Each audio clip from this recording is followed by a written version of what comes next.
Hola, ¿qué tal? En este video les voy a hablar acerca de una de las partes de la procariota que vimos en la unidad pasada, bueno, en general de todas las células, que es la membrana plasmática. En este video solamente voy a comentar algunas cosas que tienen que ver más con la estructura, cómo está formada esta membrana, y también de la pared, que ya les comentaba que en procariotas también está presente esta pared celular.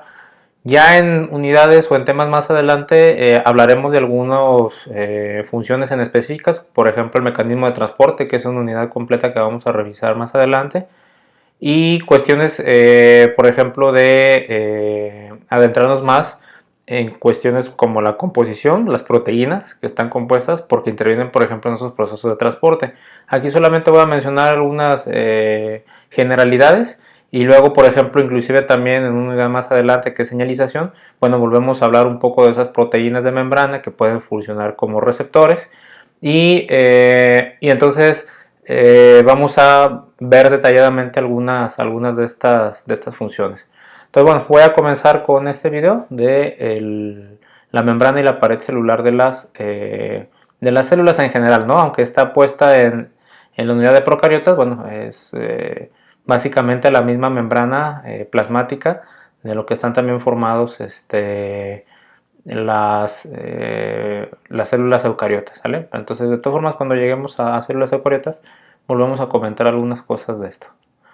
Bueno, la membrana plasmática, bueno, ya lo habíamos comentado en el video anterior, pues es una capa que va a delimitar y que va a formar a la célula, que va a separar el ambiente interno del ambiente externo y va a contener obviamente pues todo el citoplasma, las moléculas que están ahí como el ADN, los ribosomas que comentamos en el video pasado, y obviamente en células eucariotas pues estas estarán también contenidos los organulos que también están formadas por membranas, son organulos membranosos que tienen esta misma naturaleza lipídica que vamos a comentar ahorita, de la que están formadas las membranas.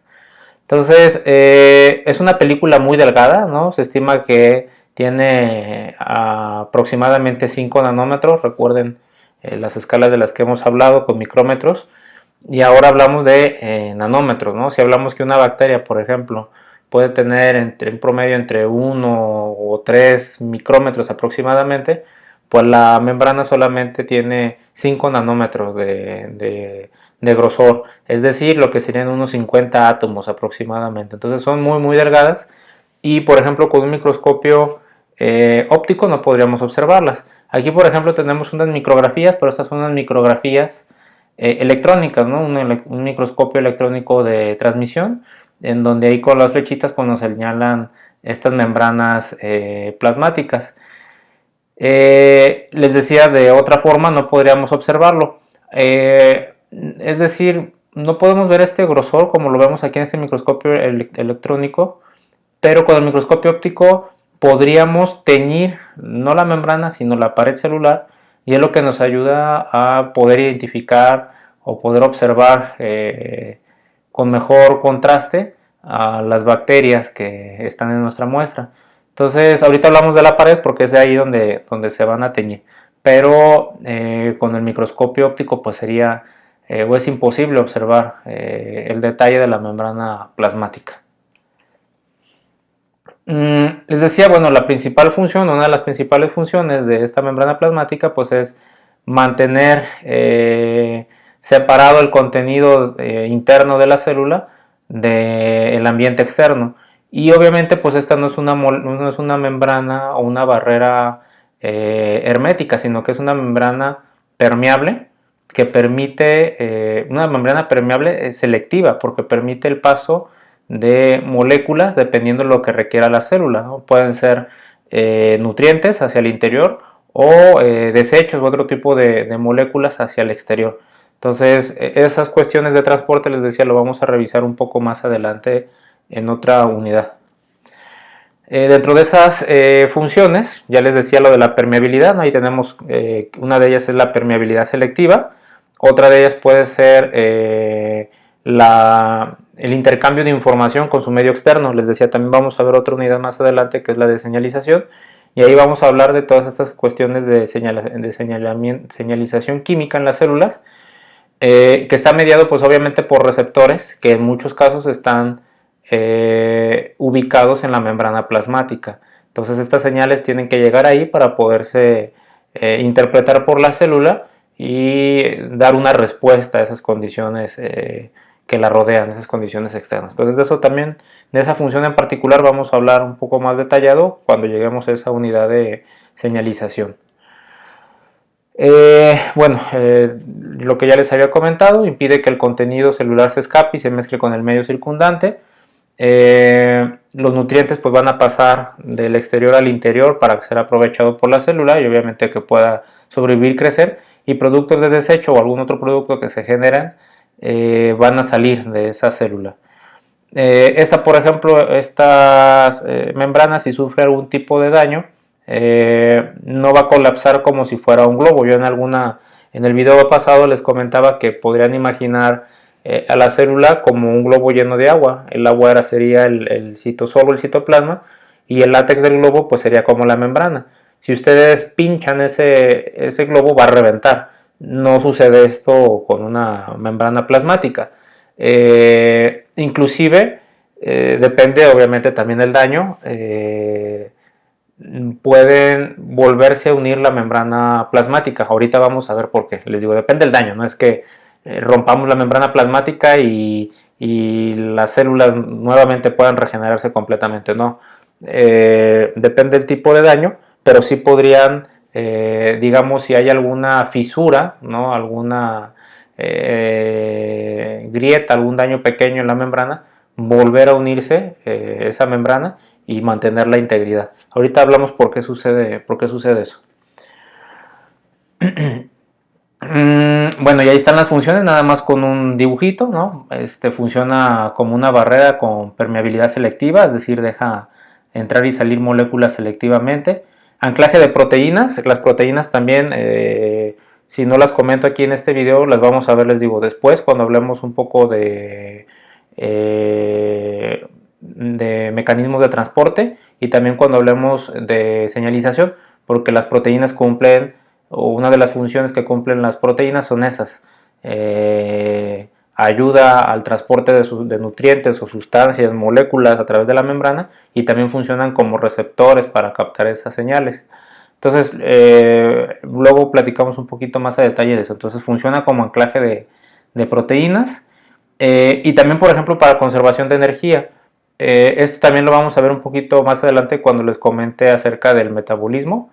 Ya les había contado un poquito en el video anterior, de que no solamente pues en la célula eucariota, sino también en la procariota, la membrana, pero en la eucariota sería la membrana de un orgánulo, es la que le permite generar energía, y lo que le llamamos la fuerza motriz de los protones para generar ATP. Entonces eso lo vamos a ver un poquito más adelante. Entonces también la membrana cumple esa función, ¿vale?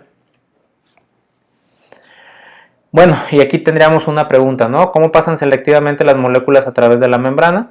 Esa será una respuesta que detallaremos, les decía, más adelante cuando hablemos ya de los mecanismos de transporte, y ahí en los mecanismos de transporte pues vamos a ver por qué esas moléculas pasan selectivamente.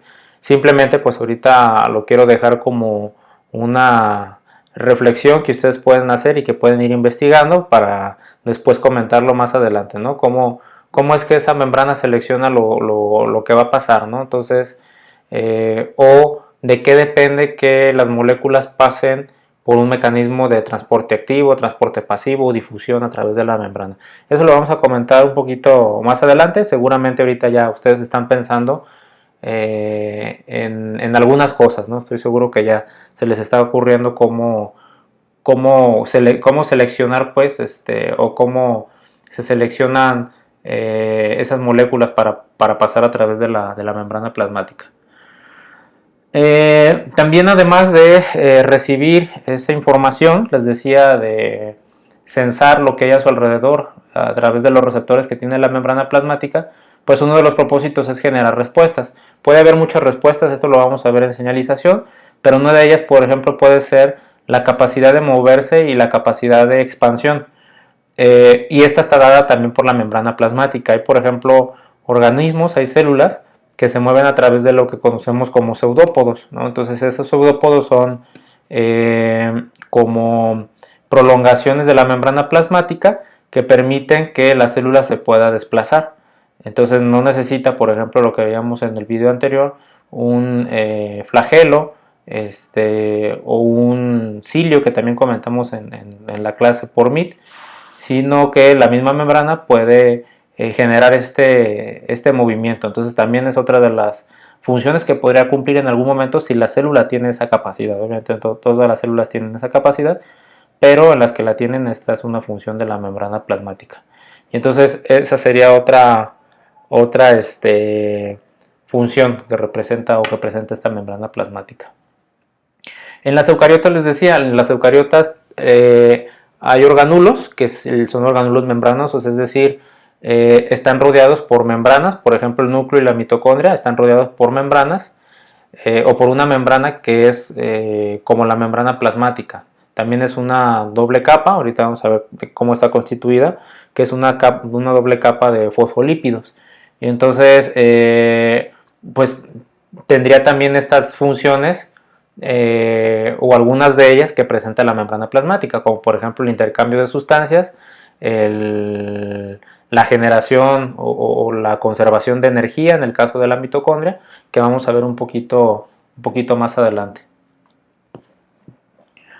Ahí está un modelo, ¿no?, que pueden encontrar en cualquier libro de biología, inclusive en el de microbiología que les comentaba del video pasado y que les he hecho énfasis que revisen, donde viene esto también. Pueden encontrar estos modelos, ¿no? Por ejemplo, a lo mejor habrán escuchado el modelo del mosaico fluido, porque representa no una membrana, una estructura rígida, sino una estructura en donde hay dinamismo, hay movimiento de las moléculas que están ahí. Por ejemplo, podemos ver proteínas, ahí dice proteínas integrales, luego vamos a ver cómo se clasifican las proteínas, estas de aquí son integrales.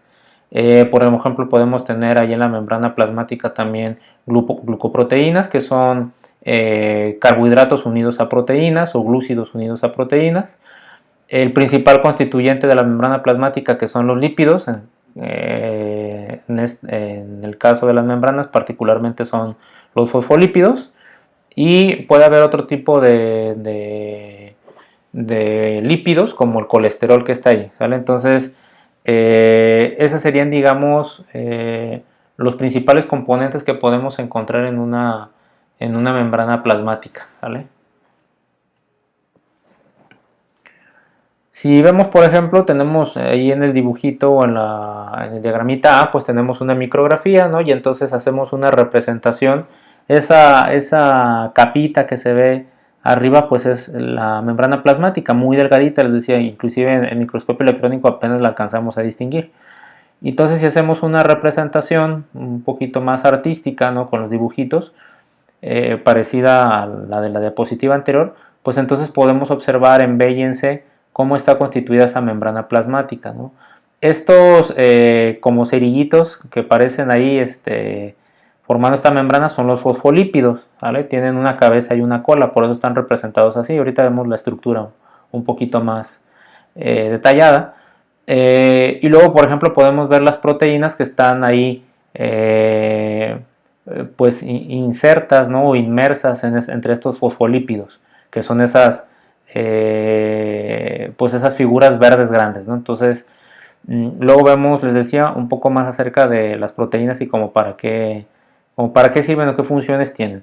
Entonces ahorita nos vamos a enfocar a la unidad básica, que es los fosfolípidos. Si se fijan, las cabecitas, así le llamamos las cabecitas que están representadas con circulitos en color rojo, pues están en los extremos de la capa lipídica o de la membrana plasmática, y lo que son las colitas, ¿no?, esas tiritas que vemos, se encuentran o están encontrados para quedar de forma interna en la membrana plasmática. Y entonces eso tiene una razón de ser que vamos a ver ahorita en estas diapositivas. Esta es ya la figura o la representación de la del fosfolípido, que son, les digo, los principales constituyentes de la membrana plasmática. Tenemos lo que le llamamos la cabeza hidrofílica, la cabeza hidrofílica y las colitas hidrofóbicas. ¿Qué quiere decir esto? Que la cabeza puede estar en contacto con el agua, ¿no? O que se siente atraída por el agua, si ustedes quieren así, digamos, traducir de la etimología. Y la colita hidrofóbica, pues obviamente significa que no puede estar en contacto con el agua o que va a rehuir del agua, ¿no? Entonces, precisamente por esa característica que tiene esta molécula, es que las colas que son hidrofóbicas se agrupan al interior de la membrana plasmática y entonces las cabecitas van a quedar por un lado expuestas al citosol, al citoplasma, que está constituido por una parte o una gran parte por agua, y van a estar del otro lado en contacto con el medio externo, que también puede ser acuoso. Entonces, por eso es que está esta conformación. Como las colitas no pueden estar expuestas al agua, entonces lo que hacen es protegerse, digamos, y quedar al interior de esa doble capa de lípidos.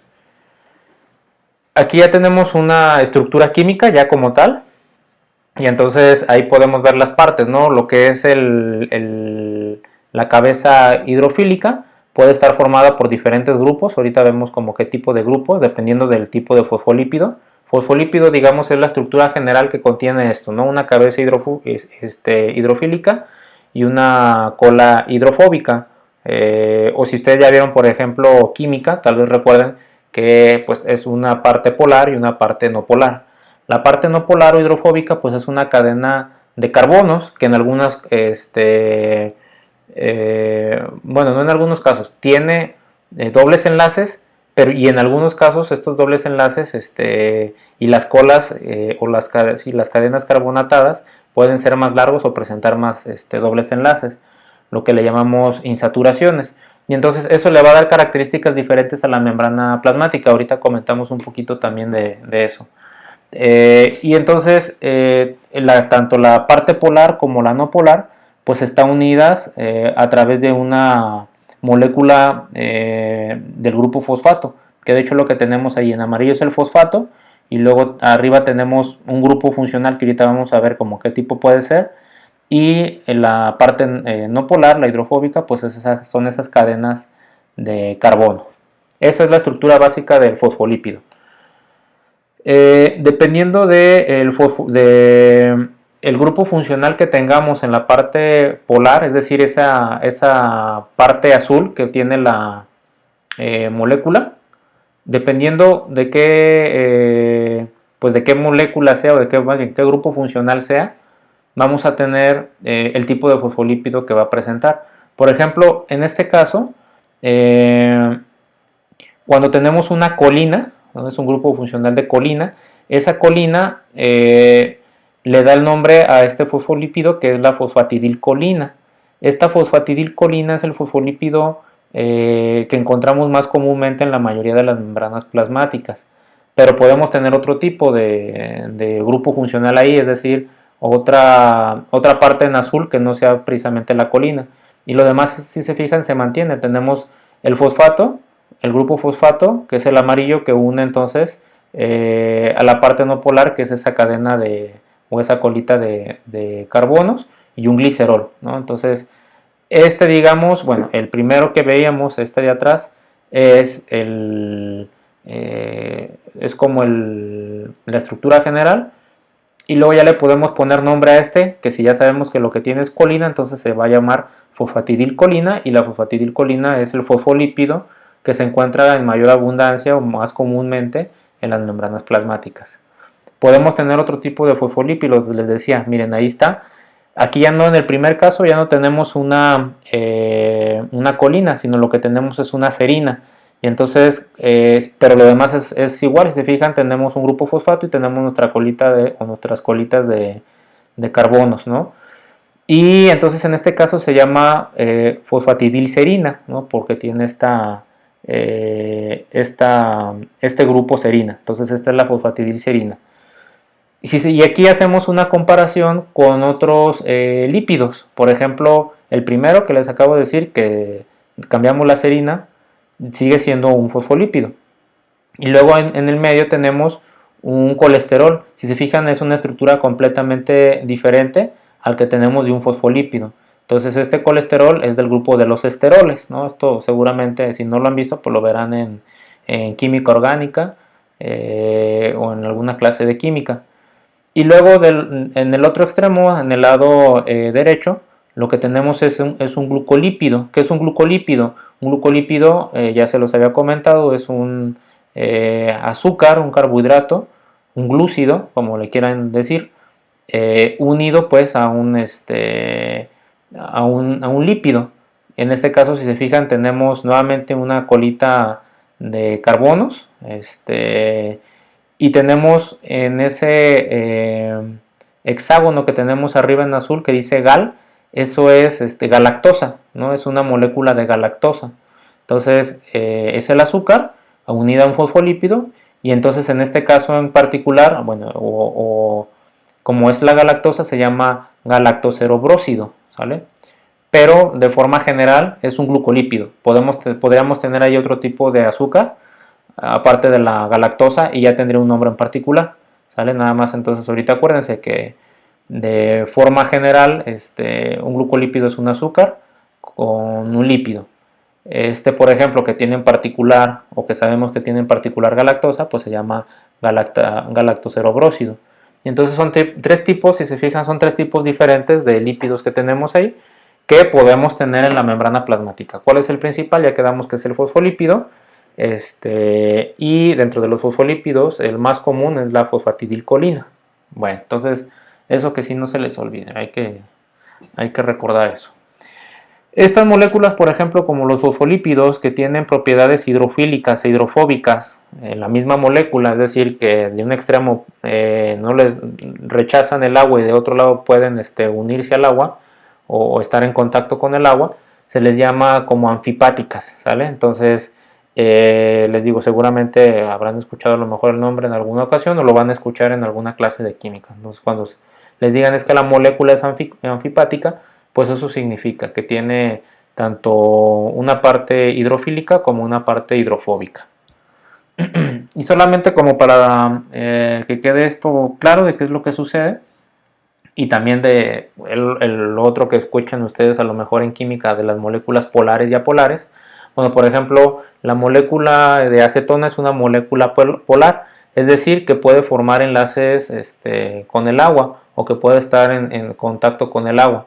Y entonces si ustedes, por ejemplo, ponen un poco de acetona en agua, van a ver que se va a disolver fácilmente, porque entonces el agua va a quedar alrededor de esas moléculas de acetona, va a quedar completamente solvatada, lo que se le llama, ¿no? Entonces, así es como veríamos, ¿no? Muy estrechamente interactuando las moléculas de acetona con agua, están diluidas ahí la acetona. Entonces, esa es una molécula polar.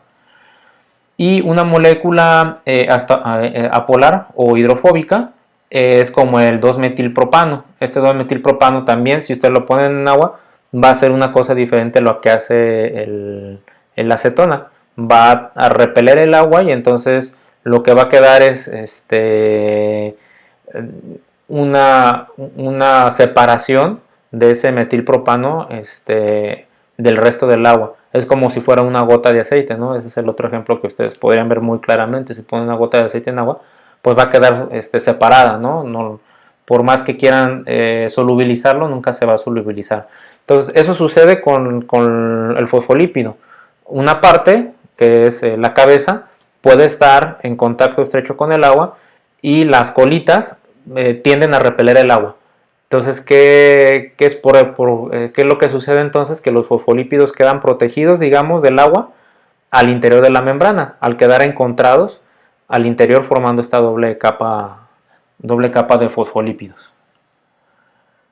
Bueno, aquí tenemos otros casos de lípidos. Tenemos un triacilglicerol. Si se fijan, la estructura ya cambia. ¿Cómo es un triacilglicerol o cuál sería su comportamiento al querer nosotros disolverlo en agua? Pues si se fijan, el triacilglicerol es una molécula completamente apolar, hidrofóbica que no vamos a poder disolver.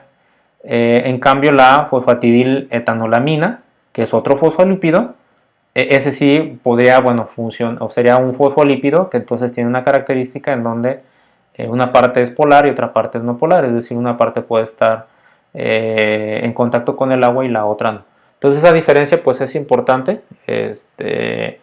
porque es precisamente vamos a decir, la fuerza, ¿no? O el motivo por el cual entonces la membrana plasmática puede estar en contacto con los dos o en los dos lados de la célula, es decir, al interior con el citoplasma y al exterior con un ambiente que puede ser acuoso también.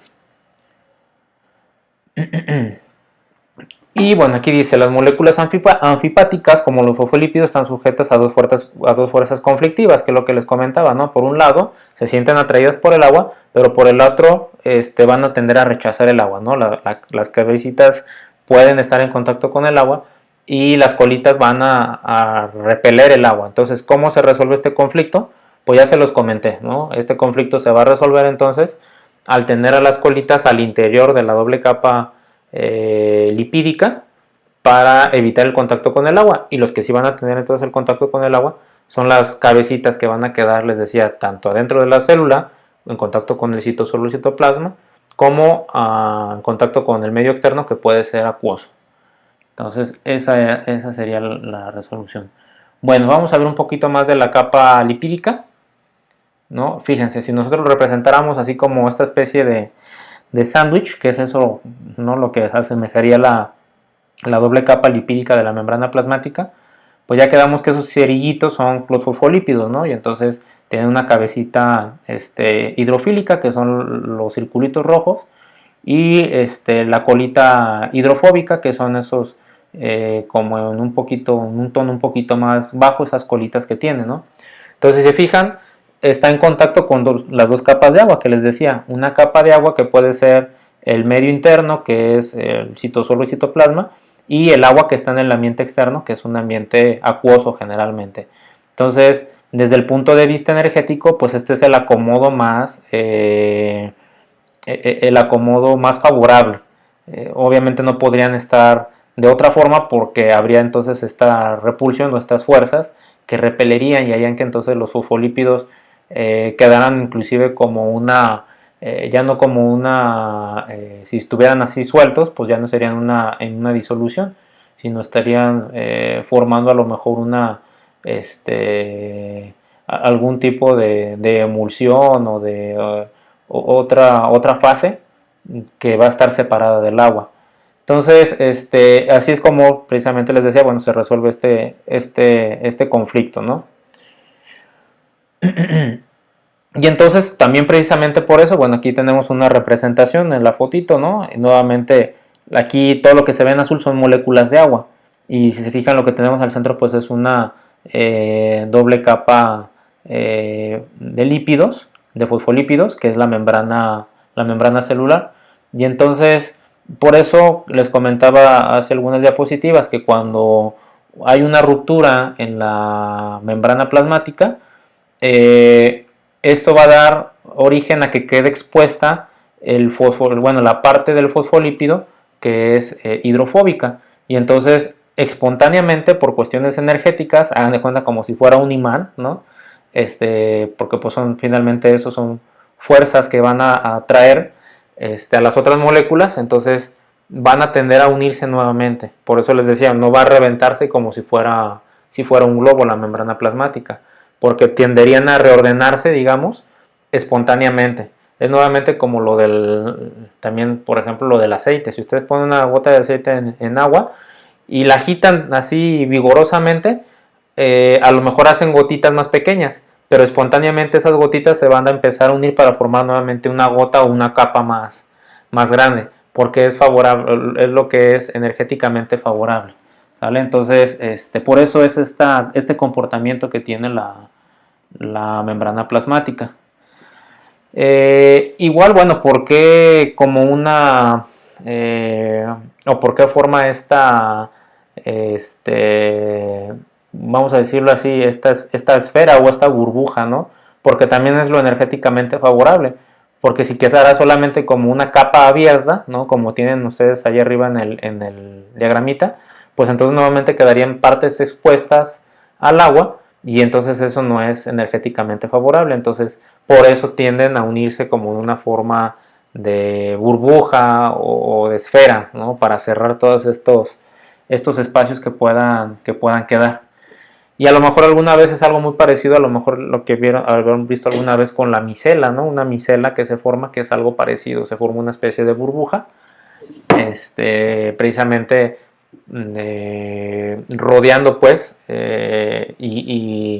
dejando las partes que no son hidrofóbicas, perdón, sí, las partes que no son, las partes que son hidrofóbicas más bien al interior de esa membrana.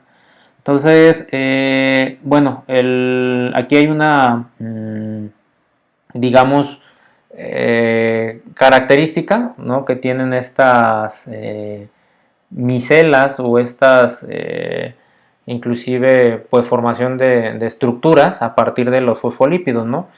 Tienen también una determinada, digamos, cantidad de fosfolípidos para que se pueda formar la micela o la burbuja o la esfera, como ustedes lo quieran ver, porque si no, no podría completarse, digamos, no tendríamos suficientes unidades de fosfolípidos como para que se complete la esfera, o se haga una esfera completa, ¿no? Y entonces ahí sí quedarían los fosfolípidos pues completamente libres y viendo a ver cómo se unen, ¿no? Pero no podrían hacerlo en una forma de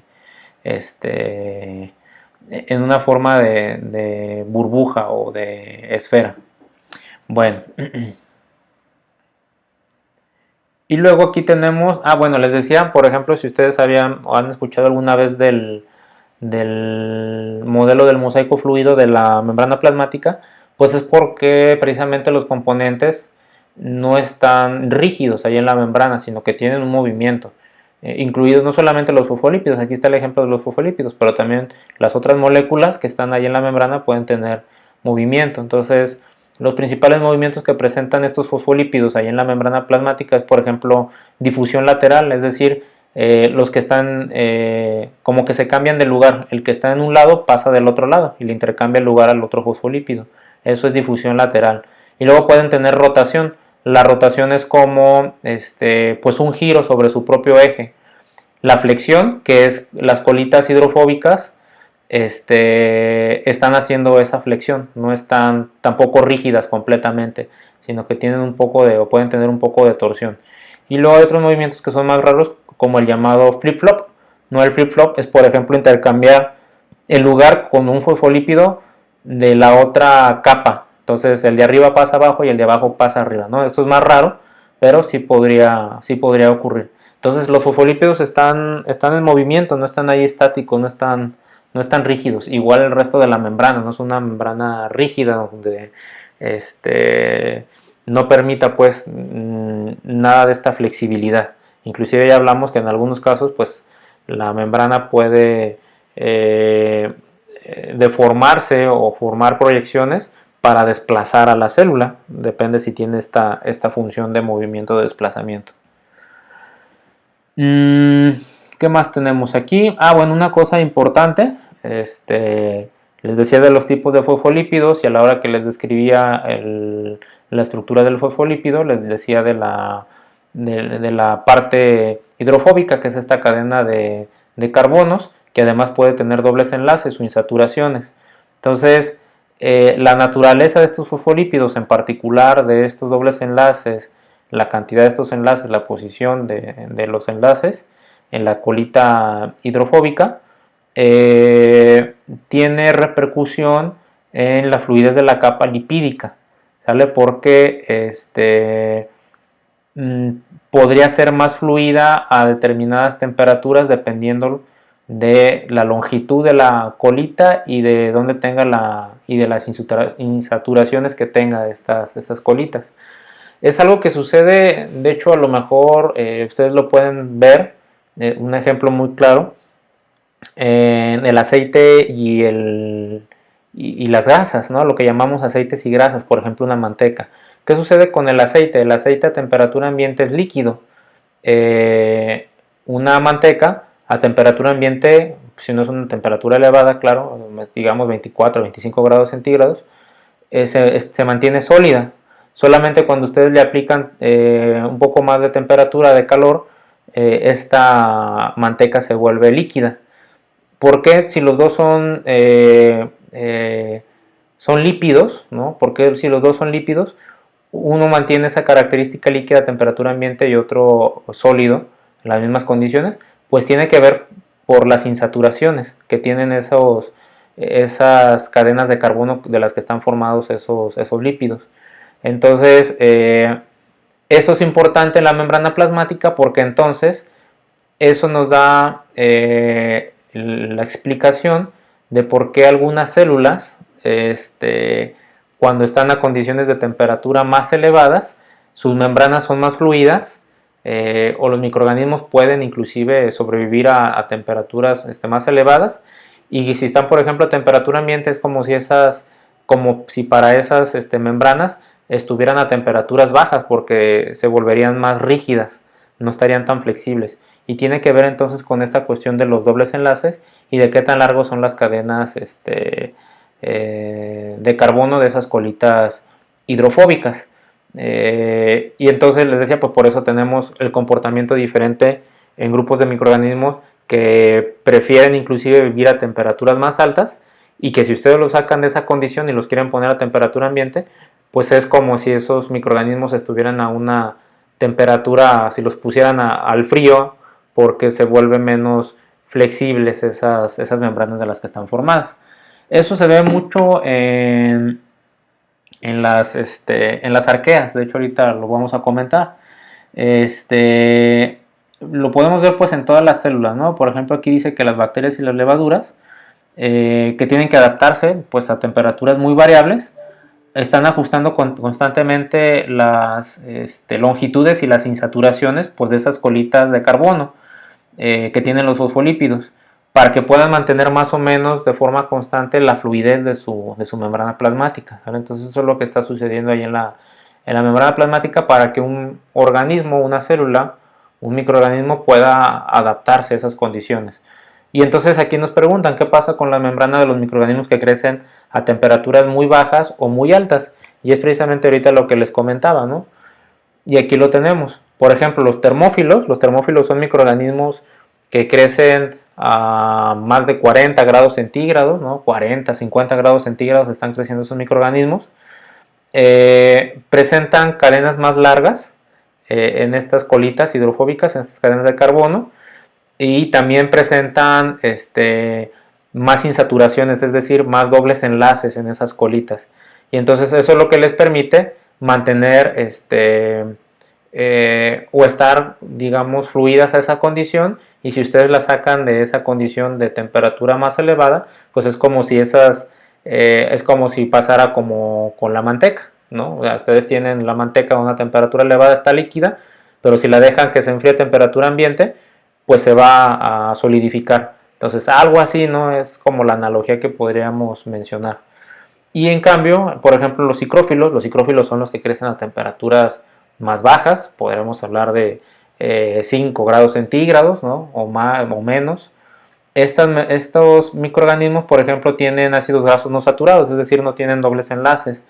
Y entonces es como si se mantuvieran en un estado más fluido, como si fuera un aceite, ¿no? Un estado más líquido, a temperaturas bajas, ¿no? Entonces están a temperaturas bajas, pero no se están solidificando como si fuera una grasa, ¿no? Como en el caso que les decía de la manteca. Entonces algo así es lo que pasa con estos microorganismos. Esta es la adaptación que ellos han desarrollado, pues para que sus membranas no se vuelvan rígidas, ¿no? Ante estas temperaturas o estas condiciones más extremas. Entonces eso generalmente lo podemos ver un poco más pues en las arqueas. Entonces por eso es importante la estructura de la membrana. Otra característica importante que vamos a revisar o que vamos a seguir comentando cuando hablemos de la señalización, es que las membranas celulares no son simétricas, es decir, no son iguales las dos capas. Una capa presenta diferencias, por ejemplo, la capa externa presenta diferencias a la capa interna de la célula. ¿Por qué? Ahí lo vemos de hecho en el dibujito, ¿no? Tenemos un lado, un espacio extracelular, que es la parte de arriba, y abajo tenemos el citosol. Y entonces, pues obviamente una capa está en contacto con el espacio extracelular y la otra capa está en contacto con ese citosol. Si se fijan en la capa externa, o la que está del lado externo, vemos esos hexágonos en azul. Esos hexágonos representan azúcares, ¿sale? Como lo vimos, por ejemplo, en la galactosa de uno de los glucofosfolípidos que poníamos de ejemplo en otra diapositiva. Entonces, si se fijan, y del otro lado no hay glucolípidos, del lado del espacio extracelular sí tenemos esos glucolípidos. ¿Por qué? Porque esos glucolípidos pueden tener diferentes funciones. Una de ellas pues, podría ser como receptores de información. Entonces, pues la célula no necesita receptores o sea, no necesita receptores del lado citosólico de la membrana, necesita receptores del lado extracelular, porque es lo que va a captar del medio ambiente y es lo que le va a decir qué es lo que haga pues para algunas funciones dependiendo de la señal. Entonces, por eso la membrana, ese es uno de los motivos por lo cual la membrana plasmática no es igual. Además, estos fosfolípidos y lípidos o proteínas que puedan estar también de este lado, tienen otras funciones que les digo, vamos a ir viendo un poquito más adelante. Por ejemplo, pueden formar lo que se conoce como el glucocálix, ¿no? Entonces el glucocálix lo vamos a comentar cuando lleguemos a la parte de la eucariota, pero este glucocálix pues lo vemos en la parte externa de la célula, no lo vamos a ver en la parte interna, en la capa interna de la membrana plasmática, sino lo vamos a ver en la capa externa. Entonces, nada más como para que no se les olvide esto, que si efectivamente si es una doble capa de fosfolípidos, pero no necesariamente es simétrica o es exactamente igual de los dos lados, ¿no? Presenta estas características, estas diferencias que sí son importantes para determinadas funciones. Entonces, bueno, luego las seguimos comentando porque les digo, vamos a hablar cuando hablemos de transporte y de señalización, pues vamos a mencionar estas cosas. Bueno, eso fue la membrana, ahorita les digo, fue solamente algunas generalidades y estructura básicamente. Ya luego veremos las funciones en particular, como el transporte y la señalización. Vamos a ver en este mismo video lo que es la pared celular. Ya les había explicado en el video anterior y se los expliqué también en la videoconferencia que tuvimos, que es primero la capa más externa, sería la cápsula, que pueden tener algunas procariotas, no todas la tienen, pero hay algunas procariotas que pueden tener una cápsula. Entonces esa sería la capa más externa. Acabamos de hablar de la membrana plasmática, que es la membrana más interna, ¿sale? De adentro hacia afuera sería la primera barrera que encontramos, que es la membrana plasmática. Y entonces, afuera o en la parte externa de la membrana plasmática encontramos la pared, ¿sale? Entonces, si vamos de adentro hacia afuera de la célula es la membrana plasmática, luego la pared celular y en algunos casos, de forma más externa, tenemos la cápsula, ¿sale? Entonces ahorita vamos a hablar de la pared celular porque también es importante para algunas cuestiones de la célula. Todas las procariotas presentan esta pared celular, pero tienen también diferente, aquí son más heterogéneas estas paredes celulares, su composición, y nos permiten inclusive hacer identificación de bacterias en base a esta característica que tiene la pared celular. Entonces, bueno, aquí la pared celular está constituida o se ajusta básicamente a dos modelos, que era lo que les decía que nos ayuda a diferenciar o a clasificar inclusive a las bacterias, que sería el gram positivo y el gram negativo. Esto se basa en la coloración que toman.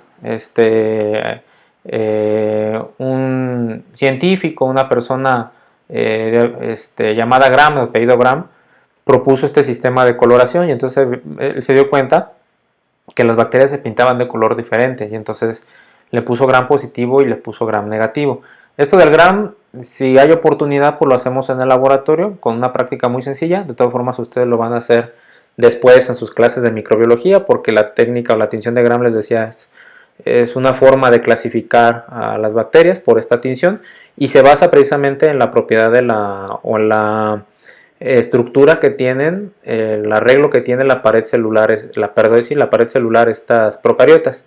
Entonces, bueno, yo creo que les voy a dejar de tarea que investiguen el procedimiento del gram y cuál es el fundamento, pero se basa en la estructura que ahorita les voy a comentar.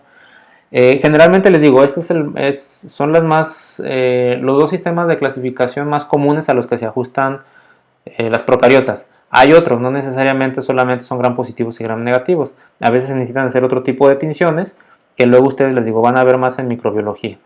Hay algunas moléculas que forman esta pared celular, pero el componente más característico común presente en esta pared es lo que se le llama el peptidoglucano. Si en la membrana celular es el fosfolípido, aquí en la pared celular es el peptidoglucano, ¿sale? Entonces ahorita vemos cómo está formada esa pared celular. Y también en arqueas puede ser un poquito diferente las paredes celulares, ¿no? Ahorita al final lo comentamos un poco.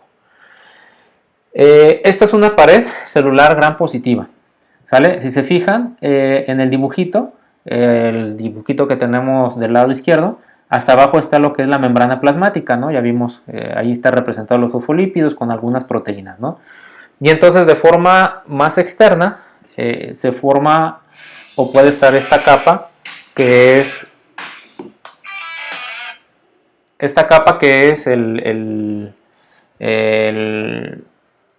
la pared celular, que está formada de peptidoglucanos. Y del lado izquierdo lo que tenemos pues es una representación de la estructura de esa pared celular. Igual abajo en gris tenemos lo que es la membrana plasmática, los fosfolípidos con algunas proteínas, y todo lo que tenemos en azul es lo que representa la pared celular. Y entonces cada una de esas unidades que vemos ahí como que se repiten, ¿no? Hay unas que son circulitos y algunas líneas. Cada una de esas unidades representa un peptidoglicano. Y entonces se fijan, aquí en la pared celular de las gram positivas es muy homogénea, ¿no? Son como si tuviéramos ladrillitos así muy bien acomodaditos. Va a ser diferente a la gram negativa que ahorita vamos a ver. Entonces esa es una característica. Fíjense cómo es muy homogénea la estructura de la pared celular en las gram positivas. Entonces, los principales componentes de los que está formada la pared, les decía, son los peptidoglicanos, que representan más o menos entre el 60 y 20% de la pared celular.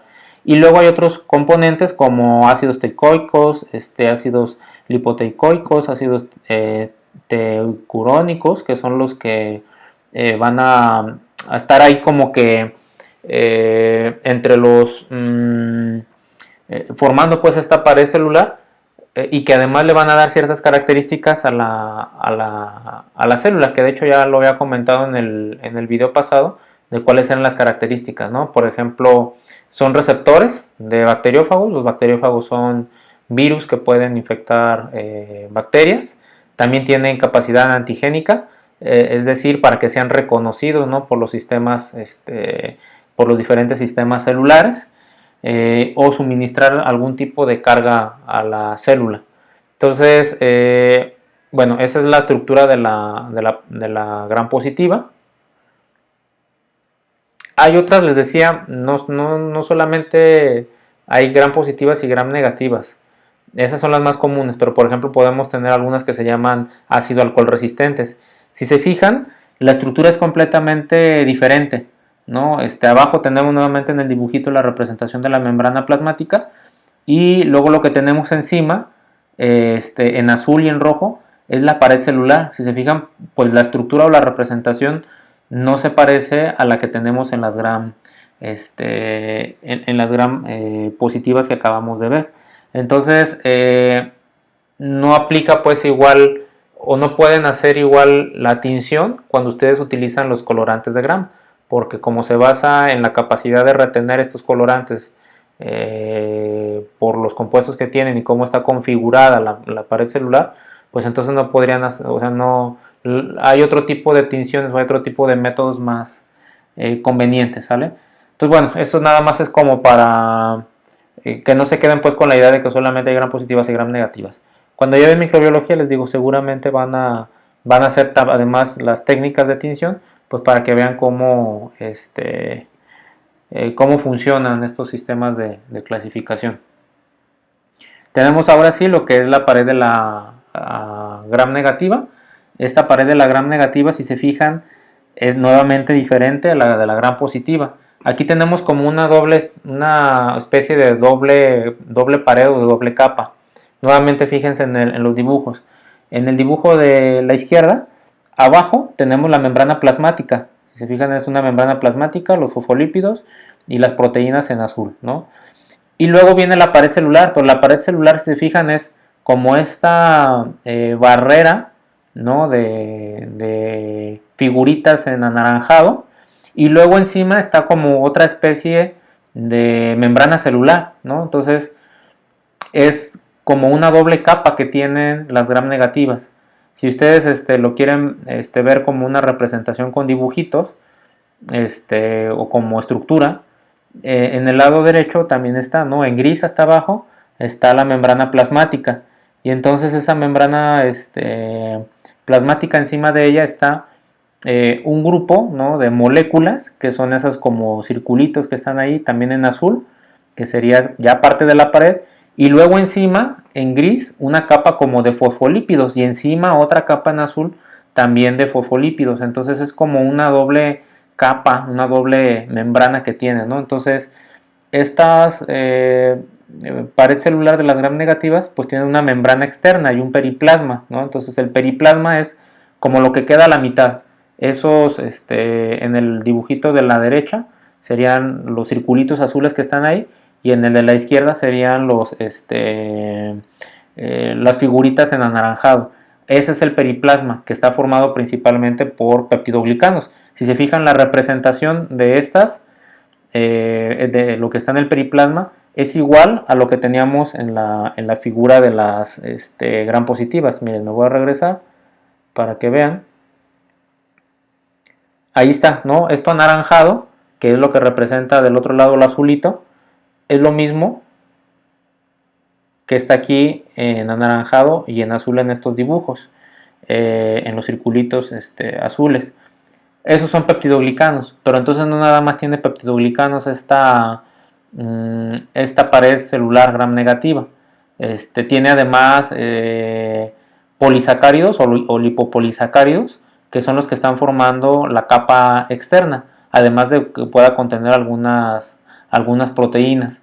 Entonces, estructuralmente, pues sí son diferentes la pared de la gram positiva y de la gram negativa, y esto es lo que hace que cuando nosotros añadimos los colorantes de gram, pues se quede uno retenido u otro, y entonces se coloreen diferente las células, ¿no? Entonces, en la práctica lo podemos ver. De todas formas, yo creo que les voy a dejar como que investiguen el procedimiento de la tinción del gram, y pues el fundamento, que es nada más precisar esto que les estoy diciendo de la estructura que tiene la pared celular.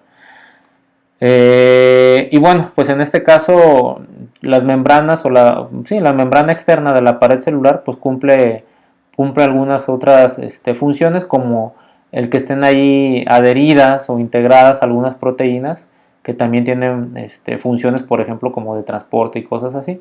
Pero si quieren también luego, para no alargar mucho el video, pues luego las comentamos en otra parte. Ok, bueno, vamos a ver, ya para no entretenerme mucho. Ahí está, es otra representación, ¿no? Si se fijan, está el espacio periplásmico, hasta abajo está la membrana plasmática, los fosfolípidos aquí están en verde y las proteínas están en rojo, lo que está hasta abajo, y dice bicapa lipídica, y luego esos líneas que están como en rosita, ¿no? Es el espacio periplásmico. Y luego encima está otra especie como de membrana plasmática, ¿no? Que es lo que se le llama la membrana externa. Y luego aparte aquí pues les representan además una cápsula, ¿no? En algunos casos ya quedamos que las procariotas pueden tener cápsulas, no todas, pero en algunos casos sí. Y entonces así es como veríamos pues esta sería por ejemplo el caso de una gram negativa con cápsula, ¿no? Entonces tiene su membrana plasmática, tiene su pared celular que está formada por este espacio periplásmico y una membrana externa, y además tiene una cápsula que está formada de glucolípidos, ¿no? de azúcares o carbohidratos unidos a los fosfolípidos. Bueno, entonces esa sería la estructura. Bueno, aquí están las funciones externas que les decía, que si quieren hablábamos en otro video, pero bueno, ya están aquí. Por ejemplo, ¿qué funciones tiene la membrana externa de la pared celular de las gram negativas? Pues tienen, por ejemplo, características de adhesividad, ¿no? Para que se pegue la célula a diferentes superficies. Por ejemplo, funciona como tamiz molecular, es decir, también permite el paso selectivo de ciertas moléculas, puede protegerla contra agentes antibacterianos, pueden inclusive producir endotoxinas, ¿no? Que sería a veces el microorganismo, cuando es un microorganismo patógeno, a veces el mecanismo por el cual afecta al organismo es una endotoxina, ¿sale? Entonces provoca pues una reacción a nivel toxicológico. También tenemos, por ejemplo, que ellos se van a fijar o se pueden fijar también las proteínas. Puede tener también receptores, que les digo, eso es algo que vamos a comentar después, para bacteriófagos. Y aquí es donde, por ejemplo, si la célula tiene un flagelo, también puede funcionar como punto de anclaje o de sujeción de este flagelo. Entonces esas serían algunas de las funciones de la membrana externa. Y bueno, las paredes celulares de las arqueas, les decía, también pueden ser un poquito diferentes. Además de la gram positiva, de la gram negativa, inclusive del alcohol resistente que mencioné, podemos tener en las arqueas, que ya vimos que una parte también puede ser por la membrana celular, estas características que presentan, pues también otra cosa que las hace diferentes de las bacterias o del resto de las procariotas, pues es la pared celular. Entonces, por ejemplo, la pared celular de estas arqueas están formadas por otro tipo de compuestos, no necesariamente los peptidoglicanos, ¿no? Por ejemplo, ahí está el ejemplo de la Metanobacterium, que lo que tiene es pseudomureína, ese sería el componente de la pared celular de esta arquea en particular. Y entonces, en algunos casos, por ejemplo, pueden tener como si fuera una capa formando una vaina, ¿no? Que es lo que vemos allí en las gram negativas, en esta micrografía, lo que está ahí a un lado de abajo a la derecha en el dibujito, ¿no? Ahí vienen gram positivas y gram negativas. Entonces esas serían algunas nada más características que hacen diferente pues a los dos grupos. Recuerden que están clasificados de formas diferentes, ¿no? Son gram positivas, perdón, son bacterias y son arqueas, que ambas son células procariotas, pero recuerden que están inclusive en dominios diferentes, ¿no?